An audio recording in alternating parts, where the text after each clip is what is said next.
Hey everybody, Ron Amadio here from Android Police, and today we're playing with Google Glass experiments. Google left a lot of labs features in the Glass software that you can enable if you know what you're doing. Just throw a few lines of text in the build.prop file and all sorts of fun little features unlock. My favorite of which is called OK Glass Anywhere. So you can say OK Glass from any screen now, and it'll pick it up. It pretty much turns Glass into like an always listen mode. It still has to be on, but it's a lot smarter to just say OK Glass from any screen in the UI than have to go to the stupid main screen just to give a voice command. The next one is web browsing. Hold on. OK Glass, Google, Android Police. So normally you can only look at these snippets, and then you're out of luck if you want to read more. There's nothing Glass will normally do, but the web browsing flag will let you tap on search results, and you get an option that says View Websites. This will fire off a browser intent, basically, so any browsers that you have installed will pop up and offer to open the web page. Glass doesn't come with its own browser, so you need to bring your own. The only problem is once you launch a browser, the Glass UI immediately jumps in front of it. So Android Police is loading in the background, but you can't actually read it. I guess we need somebody to make a Glass browser.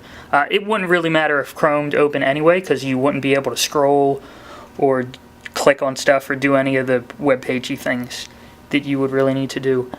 Next up is called Debug Launcher, which is all the way over in the settings.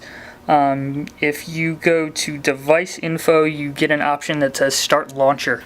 This is supposed to launch a third-party Android launcher, so it should kick you out to the stock home screen, but for me it just crashes. I have Launcher 2 installed and Apex, but it just does this. I don't know why. I've heard people get this running on a phone, but on the Glass hardware it just seems to crash. That's why it's behind a flag, though. It's not done yet. Next is touch voice menu. So the voice menu is the OK Glass thing. Don't do that. But if you tap on it now, you get this crazy swipey menu system. Which basically lists every voice command in a big giant card. Scroll. There we go. This is not really any good because you can already scroll on the main OK Glass screen. You just slide your finger up and down, and it'll scroll through options, and you can tap on one to pick it. This is the default thing. So the lab replacement one is a lot more inefficient because you have to swipe over a bunch of times just to get to a card.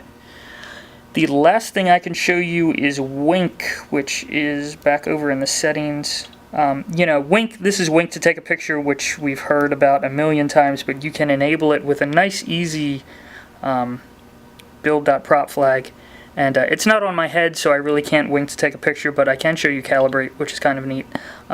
You get this live action picture of someone winking, and you have to wink for the exact same duration they do, and then it will take a picture, and only then. So it actually works pretty well. You don't get a lot of false positives. It does actually work nicely. And you can also scroll over to Help, and there's a million tips in here about how to wink just right so that it works. That's about it. That's the stuff that works and is interesting for Glass experiments. So I will make another video when I find something else interesting.